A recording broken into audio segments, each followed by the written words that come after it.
Assalomu alaykum hurmatli yurtdoshlar. Ma'lumki, joriy yil yoz mavsumida ob-havo haroratining odatdagidan ancha yuqori bo'lishi aholi punktlari, tashkilot va korxonalarda yong'in xavfini ortishiga sabab bo'lmoqda. Afsuski, ayni shu davrda yong'in xavfsizlik qoidalariga amal qilmasligi oqibatida ko'plab baxtsiz hodisalar, moddiy va ma'naviy yo'qotishlarga olib kelayotgan yong'inlar soni ortmoqda. Shu munosabat bilan Yangibozor tumanida ham yong'in xavfsizligini ta'minlash va yong'inlarni oldini olishga doir ishlarni yanada kuchaytirish maqsadida O'zbekiston Respublikasi Favqulodda vaziyatlar vazirining 2025-yil 17-maydagi 175-farmoyishiga asosan 2025-yil 20-mayda 20-iyun kuniga qadar Respublikamiz hududida yong'in xavfsizligini ta'minlash bo'yicha dolzarb 30 kun nomli maxsus tadbir o'tkazilmoqda.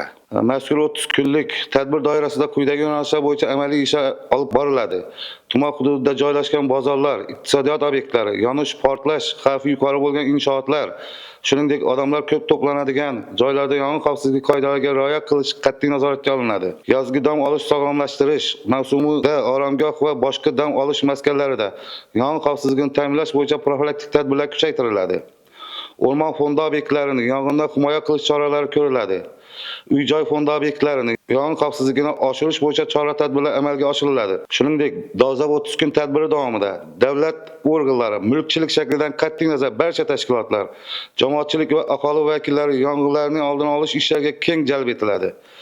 Aholi yashash joylarida profilaktika ishlari, ya'ni yong'in xavfsizlik qoidalarini tushuntirish ishlari, ogohlantirish va yo'l yo'riq berish ishlari kuchaytiriladi. Ayniqsa, konditsionerlar, elektr isitgichlar, boshqa maishiy elektr jihozlaridan foydalanishda xavfsizlik qoidalariga qat'iy amal qilish, uy-joylarda himoya avtomatlari va elektr tarqatish qutilaridagi xavfli holatlarga barham berish ustuvor vazifa etib belgilanadi. Jamoat transporti, aholi gavjum joylar, yirik chorrahalardagi billboard, elektron tablo va boshqa axborot vositalarida dolzarb 30 kun tadbiri haqida materiallar joylashtiriladi.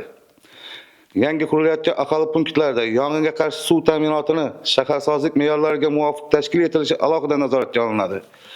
Suv ta'minoti cheklangan hududlarda suv tashuvchi texnikalar doimiy navbatchilik asosida safarbar qilinadi. Nosoz gidrantlar, yong'inga qarshi suv havzlari ta'mirlanadi.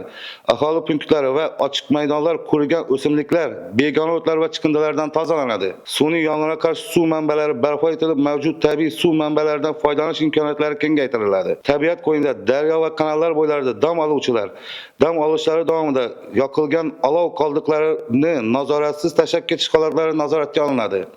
Hurmatli Yangibozorliklar va tumanimiz mehmonlari, yong'in xavfsizligi barchamizning ishonchi va osoyishta hayotimiz kafolatidir. Sizlardan xavfsizlik qoidalariga qat'iy rioya qilishingizni dolzarb 30 kun tadbirlarida faol ishtirok etishingizni so'rab qolamiz. E'tiboringiz uchun rahmat.